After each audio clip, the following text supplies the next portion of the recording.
Back at it again, are we, toasters and moshers? I'm Charles, and this is Riffs and Spliffs.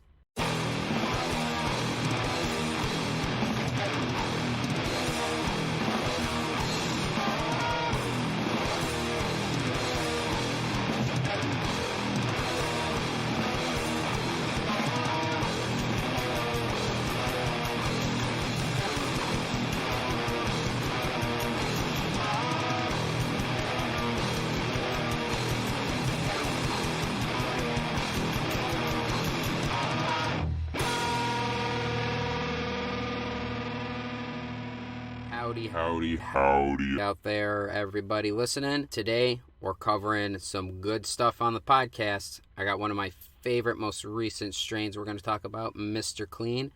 And one of my, what I would say as far as obscure genres would be one of the first I personally have ever found. And that is the Danza Tap Dance Extravaganza. Goofy name, right? I didn't pick it. Getting started, though, with our cannabis education section. You heard it right. The strain for this week is going to be Mr. Clean. And I'm not talking about that bald guy who comes to your house and scrubs your flows. Mr. Clean, Mr. Clean, Mr. Clean. I'm referring to that nice little cannabis plant that we all have grown to love and enjoy. When getting into this breakdown, we see that Mr. Clean is a sativa dominant hybrid. They say average 60-40, but my personal feel, and again, everybody's endocannabinoid system is different. It's going to affect us all a little bit differently, if not in a bigger way.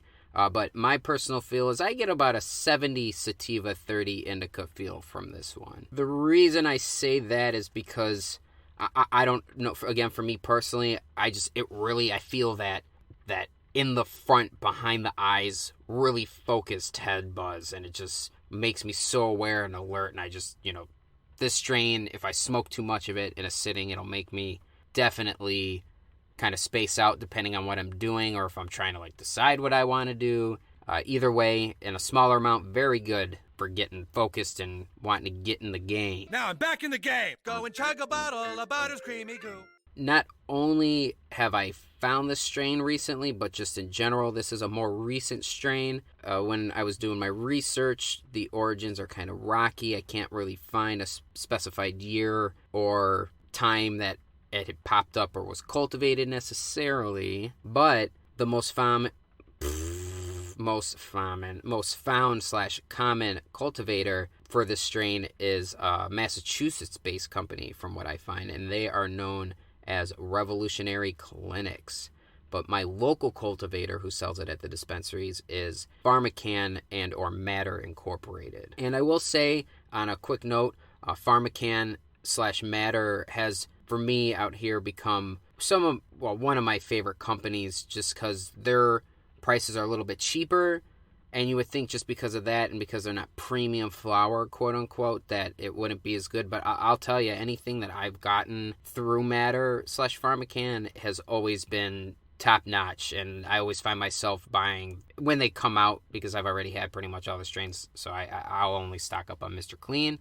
I try whatever new ones that they bust out with. Going into the terpene breakdown, I will note that not all the time will the labels for my dispensary include the information as far as the terpenes and THC in it and the content. If it does give me that, I will provide it for you guys, just so you have the stats from what I have. I'll try to do my best to find just a general range from research or just looking around and seeing what other people say. But yeah, let's get into these terpenes. The first most commonly found terpene for Mr. Clean, and which is why I personally like it a lot, is terpinolene. And for my personal batch, I get about 1.27% content of that terpene. Second on the list of commonly found terpenes for the Mr. Clean strain, we got beta-caryophyllene. My specific package has about 0.73%, 0.25%. The third most commonly found terpene for Mr. Clean is going to be one known as ocimene. Now, this one probably doesn't sound familiar. I was not too familiar with it myself. I will be honest, I don't know too much about it. I did take the time to read it real quick when I was doing this. I should have took the notes, but that kind of gives me the idea that if there's in a later date interest, I will go ahead and do a second terpene education episode and kind of cover maybe the next 4 commonly found terpenes, or something of that nature. The last 2 that are listed on my personal package are kind of on the lower side. That's going to be beta-myrcene and alpha-humulene. Not too sure what the alpha is in reference to. I guess I could also, in a later podcast, I could do a little more research on the beta and the alpha and let you know exactly what those are to a T. But yeah, those are going to be the last 2 that are found in my Mr. Clean. THC for this ranges on an average from 20 to 27%. My personal stash has 22.93% THCA. The most common and notable flavors for Mr. Clean are going to be a citrus and or lemon, and so that's coming from the terpinolene. If you remember from our little educational podcast episode, terpinolene is that orangey, citrusy, and sometimes lemony taste and aroma profile. You can also expect sometimes a little skunky and overall just sweet on this guy. 3 of the most commonly notable effects of the Mr. Clean strain include uplifting, focused, and creative. Like I said, I use this one personally. Once I found it, I really just kept on getting it. I have a little in my dispensary now. And yeah, when I need that drive or when I'm playing like a video game, or I even like to use this one when I go skateboarding, really helps me to kind of get in the zone. Make sure my feet are going where I need them to so I don't, Get in the zone. AutoZone. Looking to the medicinal side of this strain, some of the more common and potential benefits you can expect is to help ease that anxiety and depression, hence that uplifting effect. And, we all know that could be useful for social situations and to kind of come out of our shell a bit instead of resorting to, say, shitty alcohol. I'm just kidding. If that's your jam, that's your jam. But I've seen alcohol do a lot of shit to a lot of people, including myself. So I'm going to stay away from that one. And the last 2 you can expect are going to be helping out that stress and fatigue if you're kind of just feeling overall, worn out, a little lethargic. But this one will scoop you up. Might even help a little bit with appetite stimulation. As we move to the last little bit of our cannabis education section, we're going to go into the lineage breakdown and the parent plants that were crossed to conceive this beautifully smelling and tasting plant is going to be lime skunk and the cube. Interesting name. Now, lime skunk in itself, we're going to have a lemon skunk, which is Las Vegas lemon skunk crossed with an unknown skunk. And then we're going to take that lemon skunk and cross it with green ribbon BX. And that in itself is a makeup of green ribbon and the Hulk BX3, which BX stands for back crossed or back bred. The cube, on the other hand, is going to be comprised of Starfighter phenotype 1, which that in itself is a cross of Lemon Alien Dog and Tahoe Alien. Taking that Starfighter Pheno 1, we are actually just going to cross that with another Starfighter, but IX2, and that in itself is a mix of Starfighter with Exotic Fighter. And I'll be honest, as I continued down this lineage, it was Starfighter with Starfighter, and I didn't want to go that far because it just seemed like it was getting confusing, so I just cut it there. But yeah, that's going to be the somewhat more in-depth breakdown of the lineage for Mr. Clean. Now that we're high and driving, that's figuratively, that's a reference to a band that I listen to, but I just go with it. Now that we're high and driving, we can continue on down to our music appreciation section, delving into the Tony Danza Tap Dance Extravaganza. You ever had a person in your life, like a so-called friend, that every chance they had to do something malicious behind your back, they did? Yeah, well, this goes out to them. You know who you are.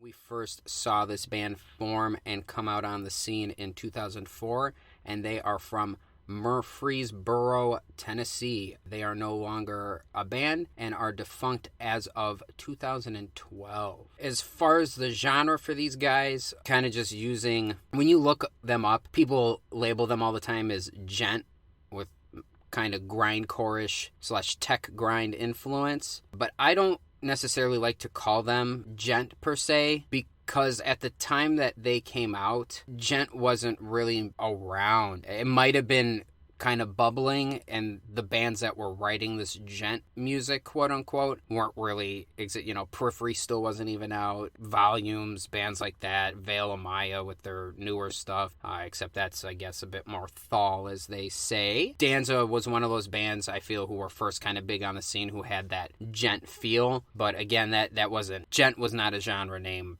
back then, at least not that I knew of. From my musical experience, if you have any understanding of when that kind of came into play, feel free to let me know. Leave some comments. Make me look stupid. What are you? An idiot sandwich. Idiot sandwich what? An idiot sandwich, Chef Ramsay. So I digress. So I view them as kind of a grind / mathycore pre-djent influence, kind of, with more chaotic, technical meshuggah, if you will. Looking at the original lineup of the band, we have Jesse Freeland. He was the vocalist. Laney Mylane, guitar. I'm not sure if I said that right. I hope I did. Brad Thompson, he was other guitar. Mike Butler, the bass. And we had Mason Crook on the drums. Looking into the final lineup, we still have Jesse Freeland on vocals. But now we move from having 2 guitarists to just 1. And that guitarist is the infamous Josh Travis. And if you guys don't know who Josh Travis is, I highly suggest you check out some of his other projects. He was in a band called Glass Cloud, very shortly lived, and I probably will cover them at some point or another. And I believe he's currently still the guitarist for the band Amir.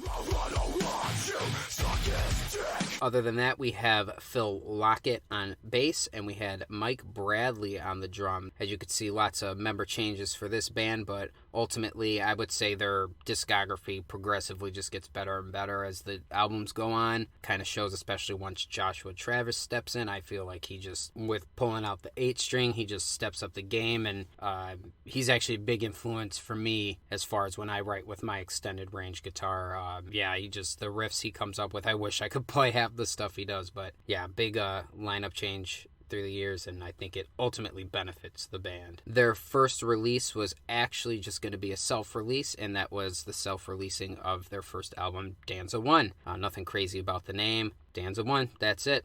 That's the gig. This release had got them recognized pretty quick and picked up by Coercive Records, who also re-released Danza 1 later down the line. Continuing on from their first album, as they progressed, the release of their second full-length album, Danza 2 Electric Boogaloo, you know what's up. That got the band recognized and signed by Black Market Activities, and they are actually the sister company of Metal Blade Records, for all you metalheads if you did not know that one. And going forward as well, that they would also release their final 2 albums with this label as well. Speaking of albums, we are going to dip our toes into the discography. This band does not have a big one. No EPs to really note. They don't have any from what I know. They pretty much just have the 4 full lengths, and they were like, all right, that's it. We're out of here. We did our job. The first of these records, like I said, was Danza 1. Nothing crazy, just Tony Danza Tap Dance Extravaganza. That came out in 2005. Then we have Danza 2, like I said, Electric Boogaloo. That came out 2 years later in 2007. And then when Josh Travis stepped in on Danza 3, The Series of Unfortunate Events. That came out in 2010. And then we have the final Danza album, Danza 4, The Alpha, the Omega. So gritty and punchy. Going into my little rating here, after re-listening to these albums, I try to re-listen to them as I type these episodes, but I have first and foremost Danza 2 Electric Boogaloo. And even though this was pre-Josh Travis, and I really do love the work he did with them, and just him as a guitar player in a whole, he's on another spectrum scale. But Danza 2, their old previous 2 guitarists, just some of the whammy riffs and the way they use their pinch harmonics, and even though The two earlier guitarists and Josh Travis both use dissonant tapping techniques. The way the first two on Electric Boogaloo use their guitar playing techniques it blows my mind, and it makes me so angry sometimes, the riffs that I'm listening to. And the song Go Greyhound and Mad Max Beyond Superdome, just to name two off the bat, or you listen to those, I guarantee you're going to get sucked into this album. So yeah, not the best production, but for early bands like that, and with the muddy guitar tones that a lot of the bands used at the time, and even sometimes still now, I feel like it was a decent produced album for the time. So that's why I have it as number one. The technique, and even the drummer at the time was crazy. The off-tempo shit that he does, it's crazy. Yeah. So number one, Danza 2. Coming in at number 2, I actually put the first album we see Josh Travis on, which is Danza 3, The Series of Unfortunate Events. I choose this just because at that point, you really hear the mature step. So even though Danza 2, I feel, obviously I'm assuming then that it's immature if I'm calling Danza 3 more mature step from that, I still again, the specific way whammies are used in that second album, that's why I feel it beats the third one. But if Josh Travis did a few things a little different, it would have definitely, because of the production on the album. The drums are so clear, Jesse's vocals are just so much more powerful and concentrated, and you really hear the advancement of the band and where they're going to be going, hence where they end up going on Danza 4. Coming to Danza 4, and speaking of, that is my number 3. Kind of honestly, I would put Danza 4 and Danza 3 almost on par, because the production is pretty much about the same. I would say the production on Danza 4 sounds a little bit more muffled, not like in a bad way. I don't know, maybe have a listen to, a track on each, compare the two. But the production's a slight bit not as well done, in my opinion, and neither was that sentence, so fuck me. Anywho, so number 3, his guitar work on that, they had a lot of cool appearances from other vocalists. We got Phil Bosman on the Alpha and the Omega, and I don't know his name, I believe the vocalist from Despised Icon is on the same song as well. And it's just a heavy banger of a song. But all in all, you got songs like Canadian Bacon, Rudy x3, and yeah, it's pretty much on par. I'd say tied with Danza 3, but that's just me. And obviously coming in last, Danza 1. I feel like, even for a first full-length effort, it was good. I enjoyed it for what it was, but I ultimately think between the production, cookie cutter type almost riffs, even though they were still different at the time, I ultimately feel like the production eats so much of what the album could be, and that really is what waters it down. And I don't know, the riffs weren't as inventive. It definitely, when Danza 2 comes out, you see a huge step up, especially from the production, and their drummer almost sounds like he has a fucking Saint Anger snare. And I know for you metalheads out there, you fucking know what I'm talking about. And it mixes obviously good when you listen to the music, but you fucking isolate the drummer snare on that album from Danza, Danza 1, it's gonna be just as bad as fucking Lars Ulrich fucking his Saint Anger snare. I was thinking about seeing it today, the word fuck just comes up so much. Fuck! Fuck! Fuck! See? Fuck! Fuck! Fuck!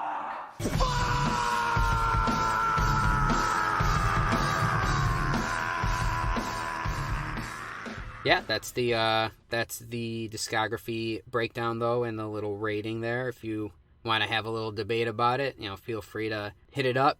Feel free to, let's conversate. Let's get this going. Let's have a talk. Let's talk music.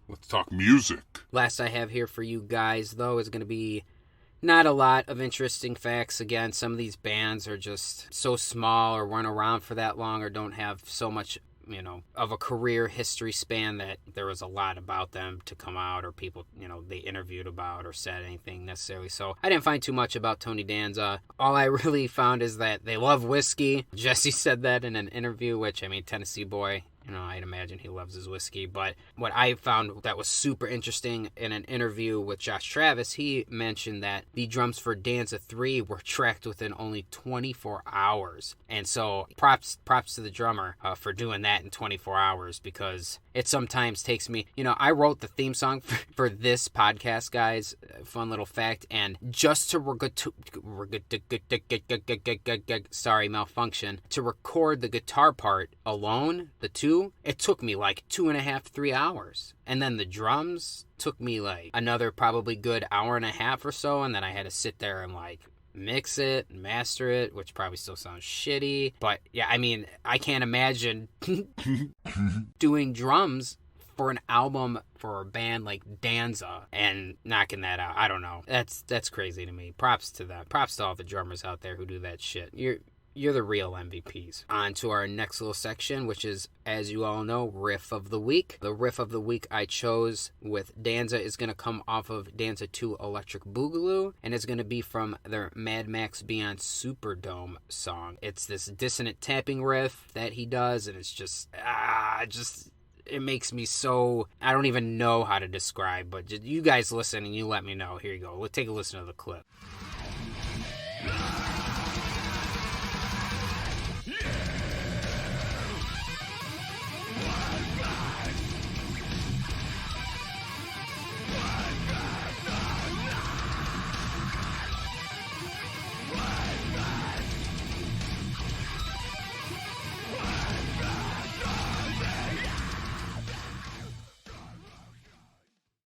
Come on now. Like, that wasn't, I've kind of figured out that tapping type, like the tapping, but I don't have the proper effect to make it have that, you know what I'm talking about. You heard it. You just heard it. I will say, actually, I will throw in an honorable mention off of the same album. I mentioned it earlier as well, but Go Greyhound has a section where the guitarists do this whammy pinch harmonic combination thing that's just so grimy, and it makes me want to have a whammy, but that shit is too complicated to keep on your guitar and to keep your guitar into tune as far as I'm concerned, so I'm not about to fuck with that.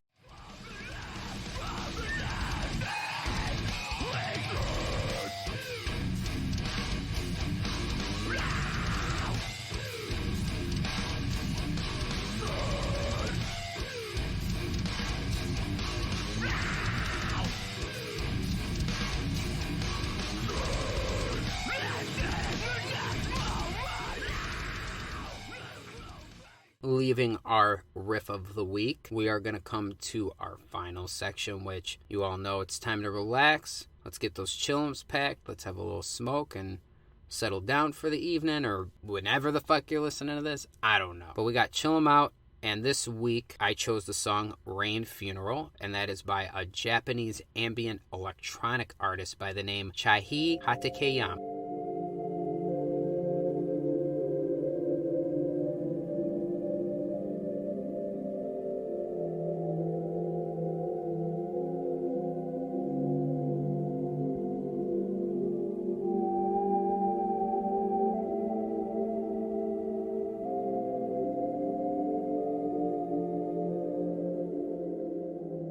This song is going to be off of his album Late Spring, which I actually recently picked up on vinyl. I bought it about a month and a half ago, and I just got it about a week and a half ago, so about almost 3 weeks after I ordered it, straight from Japan. And yeah, I'm a vinyl collector, so it was really cool to get that. But this album, Late Spring, was released in 2021. He is formed and based in Tokyo, Japan, and he is actually the owner / founder of a very small label called White Patty Mountain. And they are the ones who actually helped put out the Late Spring record, obviously, that I picked up. So yeah, give him a listen, give that song a listen. If you like the album, check out the whole album. Again, I know some of this isn't going to be everybody's jam, but it's the point of being here. I'm here to open you guys up and hopefully break you into a world you never thought you'd be able to to get into. So yeah, give them a listen. Let me know what you guys think. That is going to bring us then to the end of this episode, guys. A little bit shorter than our first official episode,